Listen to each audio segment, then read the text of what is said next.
nevertheless, it was a legal sign, and it's still a legal sign by the rules that they have in place. But then we have to look beyond that sign because there's new law. Let's start with the question that Resident D. Cryer, also our Zoning Appeals Board Chairman, brought up. She asked President Van Buren, what about the store? If the store in Brownsville wants to have a sign, she stated they probably already have a sign, but if they wanted another one, or if they put a sign up. And the zoning inspector implied that that would be fine. Well, if you read the zoning on that, under the section for businesses, they are allowed one sign. That store already has more than one sign. So are the additional signs grandfathered in? Actually, by the current zoning, they're only allowed to have one. So our zoning inspector really needs to be doing her job and filling out permits for those additional signs. If only one sign is allowed for that type of business sign, the additionals would require a permit, and under their new law, it would be $25, and it would be every 30 days. Take a little trip down the road, look at a few more signs randomly. Coming into Brownsville, heading west, on the north side, there's a sign there. It has a web address on it. A big part of the discussion was that you couldn't have a web address on it. So now here we are getting into an area where you really need to look at the law. All they can do by law, without going through proper amendment of our zoning resolution, which is an entire legal process, is to make a permit form or have lists of rules or what have you of how to deal with signs that are not permitted. Under our zoning now, it says they have to have a permit. So all they can do is issue a permit.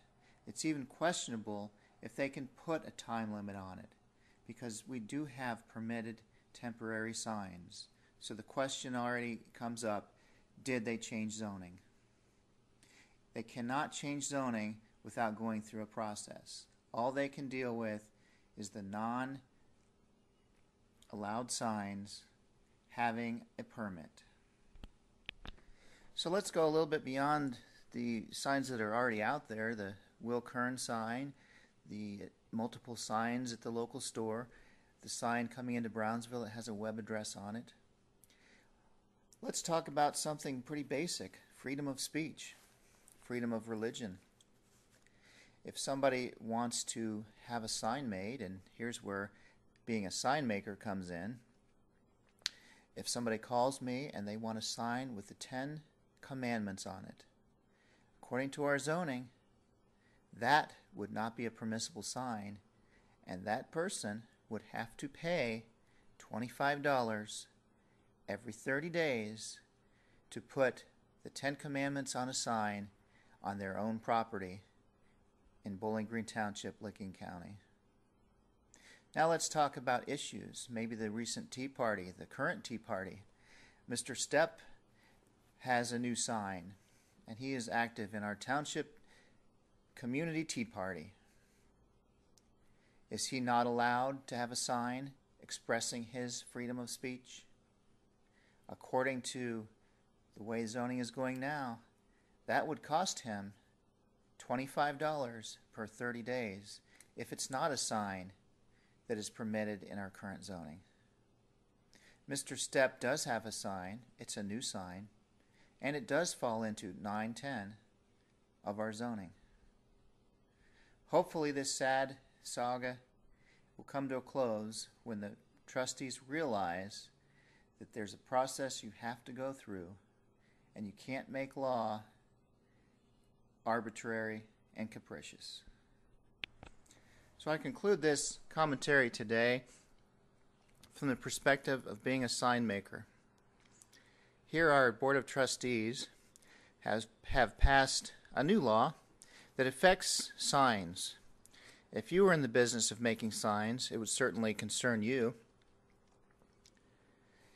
Now we have people that would want a sign that are going to have to pay to put a sign on their own property. not only once, but every 30 days. Trustee Watkins has a family member with a massage company in Brownsville. It would be the equivalent of passing laws that would affect that one particular business. Or perhaps Mr. Van Buren, our President Van Buren, has a welding business. It would be the same as the township passing some kind of resolution that would just affect his one business. So that's what they've done here as well, is they've put regulations that would affect the business of one sign maker. That happens to be me. Again, it's called arbitrary and capricious. This has been Jeff Chorpenning in Bowling Green Township. Thank you for listening.